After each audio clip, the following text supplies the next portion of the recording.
నల్గొండ జిల్లా గుర్రంపోడు మండలంలో ఇందిరమ్మ ఇండ్లను అర్హులకే కేటాయించాలని మండల టీఆర్ఎస్ అధ్యక్షుడు నాగులవంచ తిరుపతిరావు ఆధ్వర్యంలో సోమవారం ఎంపీడీఓ మంజులకు మండల టీఆర్ఎస్ నాయకులు కార్యకర్తలు వినతిపత్రం అందజేశారు.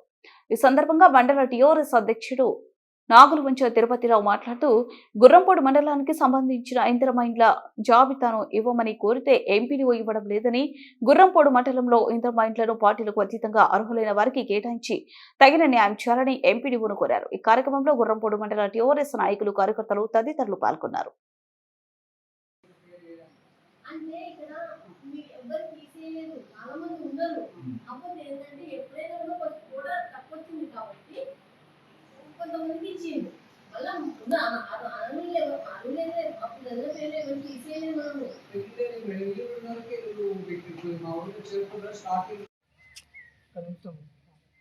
ఫోటో తీసుకుంటారా?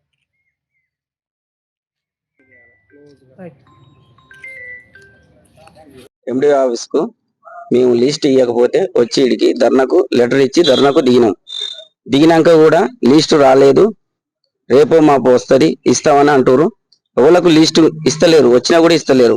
ఈ రోజు ధర్నాకు దిగినాం కాబట్టి గుడిసె ఉన్న వాళ్ళు ఇళ్లకు కూడా ఇస్తలేరు, అర్నులకు ఇండ్లు ఇవ్వాలని కోరుతున్నాం. మొన్న పాల్బాయి గ్రామంలో ఒకరు సాయి అని అబ్బాయి మందు తాగి సస్తంటే కూడా ఇంతవరకు కూడా పట్టించుకోలేదు. ఎండిఓ గారు పోయి కూడా అడిగిపోయి చర్య తీసుకొని కూడా చూస్తలేరు. సెక్రటరీ కూడా నేను ఫోన్ చేసి మాట్లాడితే కూడా చర్య తీసుకోలేదు, చెప్పలేదు ఇంతవరకు కూడా. దాని గురించి కూడా ఇంతవరకు పట్టించుకుంటలేరు. పార్టీ అని చూడడం న్యాయం కాదు. అందరికి చూచి రైతులకు అందరికి ఇల్లు లేని వాళ్ళకు ఇయ్యాలని, అందరికి కట్టుకుంటేందుకు సాయం చేయాలి. పార్టీ అని చూడకుండా చేయాలని కోరుచున్నాం. ఇప్పుడు ఎన్నడూ లేని విధంగా రాష్ట్రంలో ఇప్పుడు మొట్టమొదటగా పార్టీ కార్యకర్తకే ఇల్లు పెడతామనే పద్ధతి, దాన్ని మేము తీవ్రంగా బీఆర్ఎస్ పార్టీ తరఫున ఖండిస్తున్నాం. ఇప్పుడు ఇదివరకు రాజశేఖర రెడ్డి పీరియడ్ కానించి కేసీఆర్ పీరియడ్ కానించి ఊళ్ళోకి వచ్చి ఎంక్వైరీ చేసి వాళ్ళకి ఏ పార్టీ అనేది లేకుండా అనుభవం ఎవరైతే అరువులో వాళ్ళకే ఎత్తుకుంటూ వచ్చారు. కానీ ఇప్పుడు కొత్త సిస్టమ్ చేటు మొత్తం ఏంది, మా కార్యకర్త కావాలి అనే దాని మీద అది పెడుతురు. అయినా పెట్టినే కూడా అరువులకు కాకుండా అనర్హులో పెడుతుంది. దీని వెంటనే గురించి గుర్రంపోడు మండల టిఆర్ఎస్ పార్టీ కార్యకర్తలకు మరియు అధ్యక్షుల వారికి నేను చేసే మనం ఏంటంటే, చెప్పే శాస్త్రాలు స్వచ్ఛే మాల గుడిసెలు. ఎమ్మెల్యే గారు ఏమంటాడు, మేమంతా ఎవరికి లేని వాళ్ళకే ఇస్తాము ఇల్లు, దాంట్లో ఏం తేడా కూడా రావద్దు అని వాళ్ళ సభా వేదికల మీద మీటింగ్ మాట్లాడతారు. లాస్ట్కి వచ్చేవరకే ఊళ్ళో ఒక 5 మెంబర్లతోనే పెట్టుకుంటారు. ఏడా చూడు రాసుకపోతున్నారు. లిస్ట్ వచ్చేవరకే ఎవరైతే కాంగ్రెస్ పార్టీలో ఉండో వానికి వస్తుంది. బిల్డింగ్ ఉండని, వానికి ట్రాక్టర్ ఉండని, కారు ఉండని, సైకిల్ మోటార్లు ఉండని, ల్యాండ్స్ ఉండని, ఏ ఉన్నా కూడా వాళ్ళకే చెందాలి. ఈ అవినీతి దృష్ట అవినీతి ఇది. దీనికి ఒక 7 రూపాయలకైనా 100 పైసలే ఉండాలి, కానీ మా రూపాయకేమో 90, ఆయన రూపాయకేమో 100. ఇది పద్ధతి కాదు. న్యాయబద్ధంగా ఆఫీసర్లు కూడా న్యాయబద్ధంగా ఉండాలి. మీరు ఏం చేస్తున్నారు? మత్స్య చెప్తారు.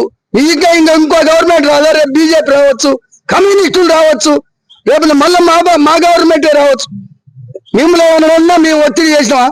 ఇవాళ ఎమ్మెల్యే గారు చెప్పిండు, ఎమ్మెల్యే గారు ఫైనల్ లిస్ట్ అంటే మీరు తిరిగి ఈ సెక్రటరీల పని ఎందుకు కరావు, ఎండిఓ పని ఎందుకు కరావు, ఎందుకు ఎమ్మెల్యే ఇట్లా ఉజరు రాసుకోవాలి? అందువల్ల దయచేసి మీరు కూడా మీకు బిడ్డలు లాంటి వాళ్ళం, మా బాధ కూడా కనిపెట్టి దాన్ని చూసి ఉన్నోడు లేనోడు గుడ్డి నటి చూసుకుంటూ చెట్టు. కానీ ఎమ్మెల్యే చెప్పిండు, ఎమ్మెల్యే ఫైనల్ చేసినట్టు మీరెందుకు మమ్మల్ని అడగరు? ఇక దానికి కాడికల్లా దోసుకొచ్చుంటూనే ఉంది. అందువల్ల ఈ హౌసింగ్ అవకతవకల మీద మేము ఇవాళ మన మండల పరిషత్ ప్రజా పరిషత్ మేడం గారికి, ఎండిఓ గారికి, డెవలప్మెంట్ ఆఫీసర్ గారికి మేము టిఆర్ఎస్ పార్టీ నుంచి మెమోరాండం ఇచ్చినాం. ఆ మెమోరాండం మీద మేడం గారు దాని మీద తగిన చర్య తీసుకోవాలని కోరుకుంటూ సెలవు తీసుకుంటున్నాం.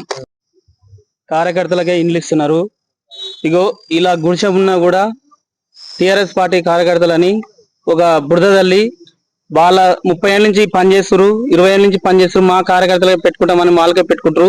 జేసీపీ ఉన్న వాళ్ళకు, ట్రాక్టర్లు ఉన్న వాళ్ళకు, బిల్డింగ్లు ఇల్లు ఉన్న వాళ్ళకు, డబుల్ ఇల్లు ఉన్న వాళ్ళకు ఇస్తారు. కానీ మా గుర్రంపూడి మండలం కేంద్రంలో 20 గుడిసెలు ఉన్నాయి. జంగల కాలిన, ఎస్సీ కాలిన వాళ్ళకి ఇవ్వకుండా ఒక వాళ్ళకు సంబంధించిన వాళ్ళకే పెట్టుకుంటారు. ఇది న్యాయం కాదని మేము ఎప్పుడు చూడలేదు. కాంగ్రెస్ గవర్నమెంట్ పేదలకు చాలా అన్యాయం చేస్తుందని బీఆర్ఎస్ పార్టీ